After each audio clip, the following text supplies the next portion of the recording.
mga kawinwin, madaling araw na at bigla nga akong nag-crave dahil siguro sa lakas ng ulan ngayon dahil malamig ngayon. Kaya naisipan kong magluto ng arroz caldo at nag-ready na nga ako dito ng mga gagamitin ko. At hindi na nga ako magpatumpik-tumpik pa. Nagsala nga ako dito ng mantika at nang mainit na, unahin na natin ang luya, sunod sibuyas at ang bawang.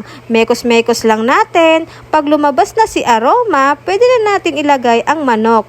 Mga 10 hiwa ng manok ang nilagay ko at nilagyan ko na din agad ng 3 kutsarang patis na mas magpapabango at magpapasarap ng luto natin. At nilagay ko na din ang pamintang powder na hindi mawawala sa pagluto natin. Mekos-mekos lang natin at pagtingin ko medyo luto na ang mga manok, pwede na natin ilagay ang hinugasan kong 2 takal na bigas. Mas okay din talaga kung malagkit na bigas ang gagamitin mo para mas maging sticky siya, pero dahil nga biglaan ang cravings natin, kaya ordinaryong bigas ang gagamitin natin. Mekos-mekos lang natin, nilagyan ko na din siya ng 2 takal basong tubig, malaking baso ang ginamit ko dyan mga kawinwin. Pwedeng dagdagan ng tubig pag alam nyong naubusan siya ng tubig dahil hihigupin nga ng bigas natin dahil kailangan talaga siya maluto ng husto. At naglaga na nga ako dito ng 3 itlog at ito lang din ang meron kami ngayon. At nang medyo kumulo na nga siya, huwag natin masyado lubayan sa paghalo at maya-maya pa nilagyan ko na ng 1 pirasong chicken cubes.